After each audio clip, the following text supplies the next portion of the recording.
उत्पत्ति अध्याय 47। उत्पत्ति अध्याय 47। तब यूसुफ ने फिरौन के पास जाकर यह समाचार दिया कि मेरा पिता और मेरे भाई और उनकी भेड़ बकरियां, गाय बैल और जो कुछ उनका है सब कनान देश से आ गया है, और अभी तो वे गोशेन देश में है। फिर उसने अपने भाइयों में से 5 जन लेकर फिरौन के सामने खड़े कर दिए। फिरौन ने उसके भाइयों से पूछा, तुम्हारा उद्यम क्या है?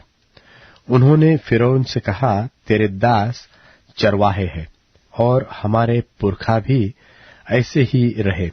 फिर उन्होंने फिरौन से कहा, हम इस देश में परदेशी की भांति रहने के लिए आए हैं, क्योंकि कनान देश में भारी अकाल होने के कारण तेरे दासों को भेड़ बकरियों के लिए चारा न रहा, सो अपने दासों को गोशेन देश में रहने की आज्ञा दे।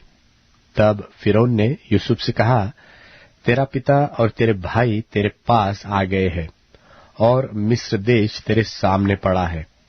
इस देश का जो सबसे अच्छा भाग हो उसमें अपने पिता और अपने भाइयों को बसा दे, अर्थात वे गोशेन ही देश में रहे। और यदि तू जानता हो कि उनमें से परिश्रमी पुरुष है, तो उन्हें मेरे पशुओं के अधिकारी ठहरा दे। तब यूसुफ ने अपने पिता याकूब को ले आकर फिरौन के सन्मुख खड़ा किया, और याकूब ने फिरौन को आशीर्वाद दिया। तब फिरौन ने याकूब से पूछा, तेरी अवस्था कितने दिन की हुई है? याकूब ने फिरौन से कहा, मैं तो 130 वर्ष परदेशी होकर अपना जीवन बिता चुका हूं। मेरे जीवन के दिन थोड़े और दुख से भरे हुए भी थे, और मेरे बाप दादे परदेशी होकर जितने दिन तक जीवित रहे उतने दिन का मैं अभी नहीं हुआ। और याकूब फिरौन को आशीर्वाद देकर उसके सन्मुख से चला गया।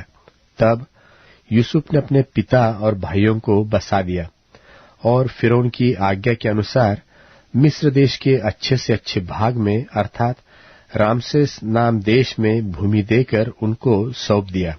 और यूसुफ अपने पिता का और अपने भाइयों का और पिता के सारे घराने का एक एक के बाल बच्चों के घराने की गिनती के अनुसार भोजन दिला दिया कर उनका पालन पोषण करने लगा। और उस सारे देश में खाने को कुछ न रहा, क्योंकि अकाल बहुत भारी था, और अकाल के कारण मिस्र और कनान दोनों देश नाश हो गए। और जितना रुपया मिस्र और कनान देश में था, सबको यूसुफ ने उस अन्न की संति जो उनके निवासी मोल लेते थे इकट्ठा करके फिरौन के भवन में पहुंचा दिया। जब मिस्र और कनान देश का रुपया चुक गया, तब मिस्री यूसुफ के पास आकर कहने लगे, हमको भोजन वस्तु दे, क्या हम रुपये के न रहने से तेरे रहते हुए मर जाए? यूसुफ ने कहा, यदि रुपये न हो तो अपने पशु दे दो, और मैं उनकी संति तुम्हें खाने को दूंगा। तब वे अपने पशु यूसुफ के पास ले आए, और यूसुफ उनको घोड़ों, भेड़ बकरियों, गाय बैलों और गधों की संति खाने को देने लगा। उस वर्ष में वह सब जाति के पशुओं की संति भोजन देकर उनका पालन पोषण करता रहा। वह वर्ष तो यो कट गया। तब अगले वर्ष में उन्होंने उसके पास आकर कहा, हम अपने प्रभु से यह बात छिपा न सकेंगे कि हमारा रुपया चुक गया है, और हमारे सब प्रकार के पशु हमारे प्रभु के पास आ पहुंचे हैं। इसलिए अब हमारे प्रभु के सामने हमारे शरीर और भूमि छोड़ कुछ नहीं रहा। हम तेरे देखते क्यों मरे और हमारी भूमि क्यों उजड़ जाए? हमको और हमारी भूमि को भोजन वस्तु की संति मोल ले, कि हम अपनी भूमि समेत फिरौन के दास हो, और हमको बीज दे कि हम मरने न पाए, वरन जीवित रहे और भूमि न उजड़े।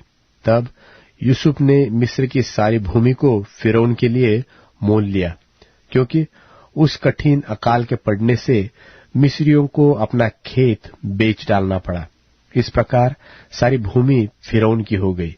और एक छोर से लेकर दूसरे छोर तक सारे मिस्र देश में जो प्रजा रहती थी उसको उसने नगरों में लाकर बसा दिया, पर याजकों की भूमि तो उसने न मोल ली, क्योंकि याजकों के लिए फिरौन की ओर से नित्य भोजन का बंदोबस्त था, और नित्य जो भोजन फिरौन उनको देता था वही वे खाते थे। इस कारण उनको अपनी भूमि बेचनी न पड़ी। तब यूसुफ ने प्रजा के लोगों से कहा, सुनो, मैंने आज के दिन तुमको और तुम्हारी भूमि को भी फिरौन के लिए मोल लिया है। देखो, तुम्हारे लिए यहाँ बीज है, इसे भूमि में बो, और जो कुछ उपजे उसका पंचमांश फिरौन को देना, बाकी 4 अंश तुम्हारे रहेंगे कि तुम उसे अपने खेतों में बो और अपने अपने बाल बच्चों और घर के और लोगों के समेत खाया करो।